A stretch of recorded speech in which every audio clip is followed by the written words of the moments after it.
திருமங்கலம் நகராட்சியில் வெளியூர் பேருந்து வசதியாக மக்களுடைய பயன்பாட்டுக்கு ஏற்ற வகையில் புதிய பேருந்து நிலையம் அமைக்க வேண்டும் என்கிற நீண்ட நாள் கோரிக்கை ஏற்று 2018 திருமங்கலத்தினுடைய நகராட்சியில் தீர்மானம் நிறைவேற்றப்பட்டு 2019 அரசாணை எண் 66 மாண்புமிகு முதலமைச்சராக புரட்சி தமிழ் ஐயா எடப்பாடியார் அவர்களும் மாண்புமிகு உள்ளாட்சித்துறை அமைச்சர் அண்ணன் எஸ்பி வேலுமணி அண்ணன் ஏறத்தாழ 126 விருதுகளை உள்ளாட்சியிலே பெற்றுக் கொடுத்து விருதுகளிலே விலாசம் படைத்து தமிழகத்தை இந்திய அளவிலே உயர்த்தியிருக்கிற அண்ணன் எஸ்பி வேலுமணி அண்ணன் அவர்கள் புரட்சி தமிழர் வருங்கால முதலமைச்சர் ஐயா எடப்பாடியார் அவருடைய வழிகாட்டுதலோடு அவருடைய ஆணை பெற்று இந்த நீண்ட நாள் கோரிக்கை நிறைவேற்றுகின்ற வகையில் அரசாணை எண் 66 போடப்பட்டது.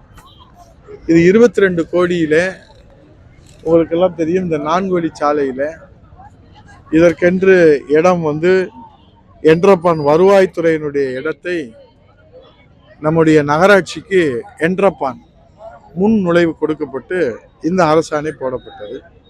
இது 21.72 கோடி. அதற்கான அந்த பிரேக்கப் என்னென்ன பணிகளுக்காக இந்த 21 கோடி என்பது இதில் தெளிவாக குறிப்பிடப்பட்டது.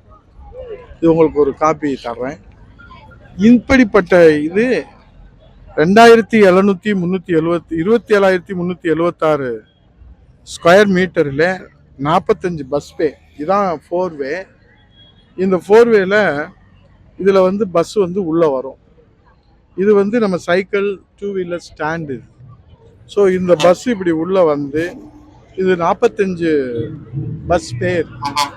இந்த 45 பஸ் பேரில் இதில் எங்கே வேணாலும் ஹால்ட் பண்ணிக்கலாம். பண்ணி முடிச்சுட்டு இப்படி சுற்றி இதில் இந்த 4 வேல வெளியே வந்துடும். இதுதான் பஸ் வெளியே வர்றப்பா.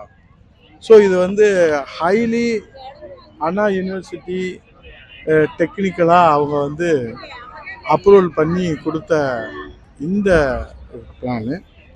இது அதனுடைய எலிவேஷன். இது மாண்புமிகு முதலமைச்சராக புரட்சி தமிழ் எடப்பாடியார் அவர்கள் இந்த திருமங்கலம் நகர மக்களுக்காக இந்த பேருந்து நிலையத்தை இப்போ 4.5 ஆண்டுகள் முடிந்து விட்டது. தொடர்ந்து சட்டமன்றத்தில் மாவட்ட ஆட்சித்தலைவருக்கு கொடுத்த கடிதம் இதுவரைக்கும் 21 கடிதங்கள் கொடுத்துருக்கேன். சட்டமன்றத்திலையும் மாண்புமிகு நகர்ப்புறத்துறை அமைச்சர் KN நேரு அவருடைய கவனத்திற்கும் கவன ஈர்ப்பும் மாண்புமிகு எதிர்கட்சி தலைவர் வருங்கால முதலமைச்சர் கொடுத்துருக்கோம். ஆனால் அதுக்குரிய பூர்வாங்க பணி இல்லை. இப்போ நாங்கள் அறிந்த வகையில் புதிய பேருந்து நிலையத்தை சீரமைத்து கொடுங்கன்னு சொன்னால் அவங்க பழைய பேருந்து நிலையத்தை சீரமைத்து இதுதான் அது, இந்த செந்தில் வாழைப்பழ கதை மாதிரி ஒன்று இந்த இருக்குது இன்னொன்று எங்கே இருக்குது அப்படின்ற மாதிரி இதுதான் அது அதான் இதுன்னு சொல்கிறாங்க. இவ்வளவு இந்த அற்புதமான இந்த பேருந்து நிலையத்தை தற்போது ரத்து செய்திருப்பதாக தகவல் வருகிறது. இதோடு சேர்த்து காஞ்சிபுரத்திலிருந்து பல மாநகராட்சிக்கு நகராட்சிகளுக்கு பேருந்து நிலையம், குறிப்பாக நகராட்சிகளுக்கு கொடுத்த பேருந்து நிலையம் எல்லாம் தற்போது கைவிடப்பட்டிருப்பதாக நாங்கள் அறிகிறோம். கமிஷனர்கிட்டையும் கேட்டோம்.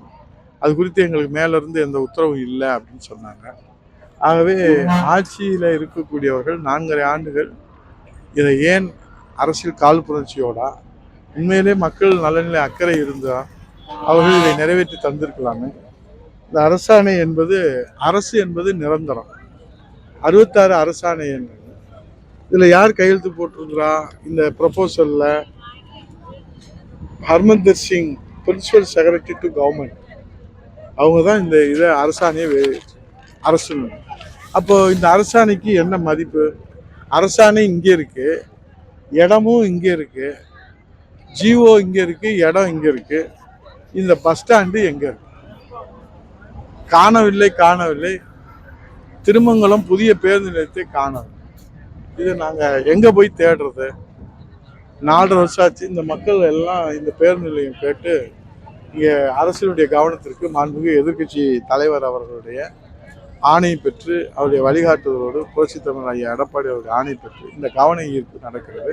இதை நிறைவேற்றி தரவில்லை என்று சொன்னால் மாண்புமிகு எதிர்க்கட்சி தலைவர் வருங்கால முதலமைச்சர் புரட்சித் தலைவர் எடப்பாடியார் தலைமையில் மீண்டும் மக்களாட்சி மலரும். அப்போது இந்த புதிய பேருந்து நிலையம் மக்கள் விரும்புகின்ற வகையில், மக்கள் வரவேற்கின்ற வகையில் இது அமைத்து கொடுக்கப்படும் என்பதுதான்.